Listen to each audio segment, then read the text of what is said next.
सत्य के साथ।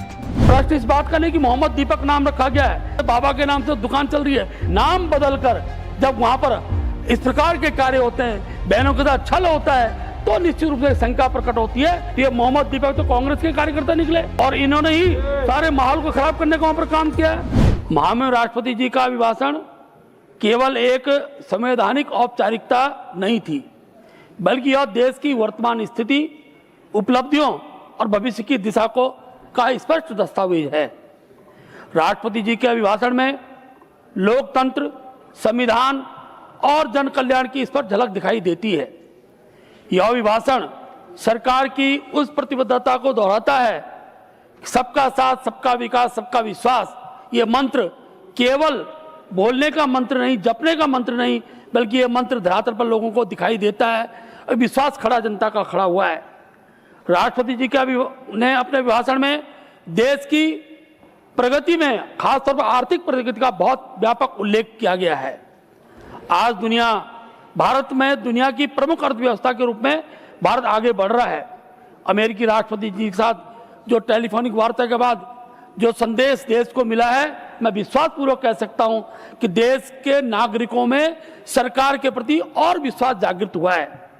आत्मनिर्भर भारत अभियान के तहत विनिर्माण, स्टार्टअप, एमएसएमई और डिजिटल अर्थव्यवस्था को जो बल मिला है, उससे न केवल रोजगार के अवसर बढ़े हैं, बल्कि भारत वैश्विक मंच पर एक मजबूत शक्ति के रूप में उभर रहा है। यह मैं विश्वासपूर्वक कह सकता हूं। Digital India, make in India, startup India जो आज के परिप्रेक्ष्य में आवश्यक है, जैसे ऐसे पहलों ने भारत के युवाओं को नए अवसर दिए हैं। आज का युवा, ये सचपूर्वक मैं विश्वासपूर्वक कह सकता हूं कि जिस प्रकार से यह गति बढ़ी है, मैं तो कहते हुए कोई संकोच नहीं है कि आज का युवा केवल नौकरी को नहीं दौड़ता है, उसने अनेकों लोगों को अपने साथ जोड़ा है और व्यवसाय से उनको जोड़ा है। इसमें खासतौर पर मुद्रा योजना का बहुत बड़ा योगदान है, विश्वकर्मा योजना का बहुत बड़ा योगदान है, जिन्हें लोगों को उनके आर्थिक प्रगति में एक बहुत बड़ा योगदान इससे प्राप्त हुआ है। महोदय, माननीय राष्ट्रपति महोदय ने किसानों के कल्याण को सर्वोच्च प्राथमिकता में रखा है। यह सच है कि भारत में किसान की एक महत्वपूर्ण भूमिका है। किसान अगर गरीब रहेगा, किसान की अगर क्षमता को प्रोत्साहित नहीं किया जाएगा, तो अनेकों देश जिन्हें अकाल खाद्यान्न के रूप में देखे जाते हैं, ऐसी स्थिति बन सकती थी।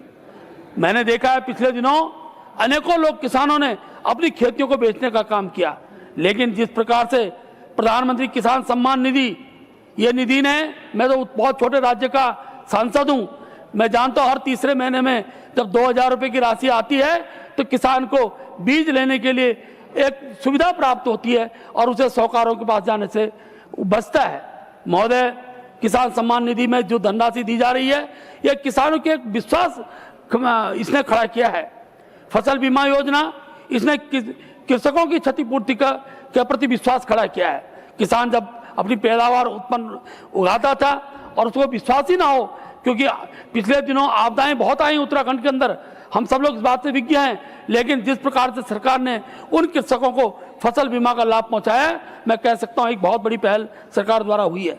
महोदय, कल मुझे आश्चर्य होता है, कल एक सांसद अपोजिशन के, उन्होंने कोटद्वार की घटना का उल्लेख किया, वहां पर मोहम्मद दीपक का उन्होंने चर्चा की है। महोदय, हम किसी धार्मिक रूप से किसी पक्ष के विरोधी नहीं है। मेरी राज्य सरकार ने स्पष्ट कहा है कि प्रदेश के अंदर हम एक देवतुल्य माहौल बनाए रखना चाहते हैं। प्रश्न इस बात का नहीं कि मोहम्मद दीपक नाम रखा गया है या बाबा स्वीट शॉप के नाम से, बाबा के नाम से दुकान चल रही है।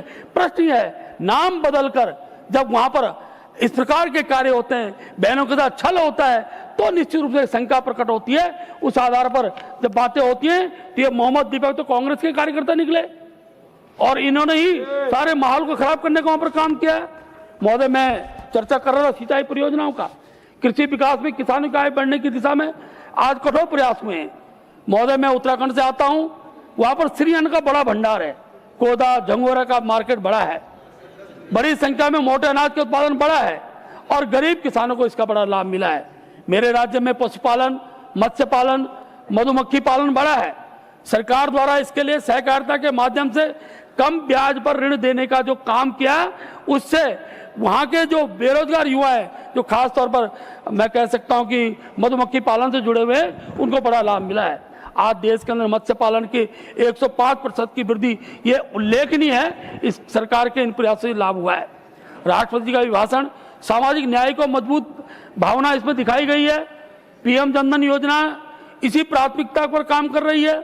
आदिवासियों में सबसे पिछड़ी जातियों को 20 से 20,000 ज्यादा गांवों को विकास से जोड़ा गया है। इस समुदाय के लोगों को 2.5 लाख घर इसी योजना के माध्यम से बने हैं। पिछले 11 वर्षों में 42,000 करोड़ रुपए की से अधिक की पोस्ट मैट्रिक छात्रवृत्ति अनुसूचित जाति के छात्रों को दी गई है। महोदय, अनुसूचित जाति का छात्र आज प्रधानमंत्रित्व काल में इस विश्वास से खड़ा हो रहा है कि अब गरीबी में भी गरीब से गरीब व्यक्ति अच्छी शिक्षा ले सकता है, आगे बढ़ सकता है। बहुत बड़ी प्राथमिकता हुई है। उज्ज्वला योजना की मैं चर्चा करना जरूर चाहूंगा। महोदय, हम पहाड़ी क्षेत्र के लोग हैं, हमको गैस के सिलेंडर के लिए बहुत दिक्कतें होती थी। आज मेरे उत्तराखंड के हर घर के अंदर गैस का चूल्हा है और गैस की सप्लाई गांव के गांव तक हो रही है। ये एक बहुत बड़ी उपलब्धि के रूप में कहूँगा। मातृशक्ति को उस धुएं से बचाने का काम सरकार ने किया है। आज 10 करोड़ महिलाओं के स्वयं सहायता समूह से जोड़ा गया है। मेरे राज्य में 6,772 समूह बनाकर 5 लाख ग्रामीण बहनों को विकास से जोड़ा गया है। मेरे राज्य में लखपति दीदियों की वर्तमान में 1,70,000 दीदियां लखपति दीदियां बनी है। ये प्रधानमंत्री जी का लखपति दीदी योजना का एक बहुत बड़ा लाभ हमको मिला है। ड्रोन दीदी योजना से बहनों को कृषि क्षेत्र में आधुनिक तकनीक से जोड़ने का काम हुआ है। स्वस्थ नारी सशक्त परिवार, इस योजना में मातृशक्ति के स्वस्थ रहने के का जो काम किया है, महोदय, मैं कह सकता हूं कि इसका उत्तराखंड का बहुत बड़ा एक संदेश है और प्रधानमंत्री जी का सभी बहनें धन्यवाद कर रही हैं। महोदय, मोदी जी के शासन में मातृशक्ति के नए स्वरूप के दर्शन हुए। अभी एनडीए की जो पहला जो बैच निकला है, उसमें महिला कैडेट्स का जो चयन हुआ है, मैं कह सकता हूँ उत्तराखंड का भी की बहुत सारी बहनें उसमें निकल कर आई है। सभापति महोदय, राष्ट्रपति जी ने अभिभाषण में स्वास्थ्य क्षेत्र के लिए आयुष्मान भारत योजना, ये बहुत, इस योजना का उल्लेख मैं इसलिए करूंगा, मैं जानता था मेरे उत्तराखंड के अंदर किस प्रकार से गरीब लोगों को मैं शॉर्ट कर रहा हूँ, गरीब लोगों को जिस प्रकार से स्वास्थ्य में दिक्कतें आती थी। आज एक बहुत बड़ा उपहार, मैं उपहार कहूंगा इस आयुष्मान योजना को, ये बहुत बड़ा उपहार गरीब लोगों को मिला है। आज एक एक व्यक्ति इलाज के लिए बहुत अच्छे हॉस्पिटल तक जाता है। जहां देश में इसका लाभ छत्तीसगढ़ लोगों को मिला, वहीं मेरे राज्य उत्तराखंड में यह संख्या 9 लाख लोगों की है। 50 लाख कार्ड धारक बने, तो इस पर अब तक 3,300 करोड़ रुपए खर्च हुए हैं। मेरे राज्य में यह योजना सभी नागरिकों को इसका लाभ दिया जा रहा है उत्तराखंड के अंदर। महोदय, देश की आंतरिक और बाह्य सुरक्षा में आज देश ने प्रगति की है। आंतरिक सुरक्षा को खतरा बने माओवादी आतंकवाद की चर्चा कल हुई, मैं धन्यवाद करूंगा माननीय अपने गृह मंत्री जी का। आज देश के अंदर 2,000 लोगों ने इसमें जो माओवाद से जुड़े थे उन्होंने आत्मसमर्पण किया है और धीरे धीरे समस्या समाधान की ओर बढ़ रही है। महोदय, मैं एक छोटे राज्य से आता हूं। जब से डबल इंजन की सरकार उत्तराखंड में बनी है, मोदी जी ने राज्य के विकास के लिए कोई कमी नहीं छोड़ी है। मेरी सरकार ने केंद्र से जो मांगा वो हमें सदैव प्राप्त हुआ है। उत्तराखंड में सड़कें, सुरंग, पुल, हेली सेवाएं और अब पहाड़ों में दिखाई दे रही हैं। 4 Dham all weather road, Rishikesh Karnaprayag rail line, सीमावर्ती सड़कों का निर्माण इसका परिणाम है। उत्तराखंड राज्य में हर वर्ष आपदा आती है जिसमें काफी क्षति होती है, परंतु केंद्र सरकार के सहयोग से पुनः जनजीवन को ठीक किया जाता है। महोदय, मैं प्रधानमंत्री जी का बहुत आभार व्यक्त करता हूं कि हमारे राज्य के लिए उनका एक बहुत बड़ा दृष्टिकोण रहा है।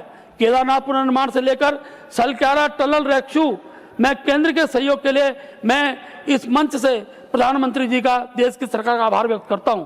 केंद्र सरकार के सहयोग से राज्य में पलायन रोकने की पहल एक कामयाब पहल के रूप में मैं इसको देखता हूं।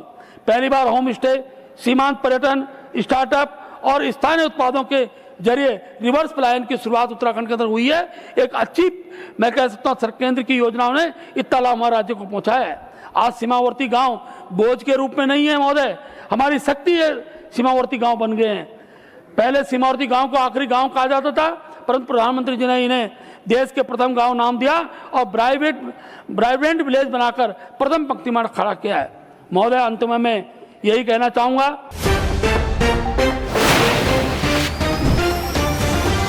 सत्य के साथ।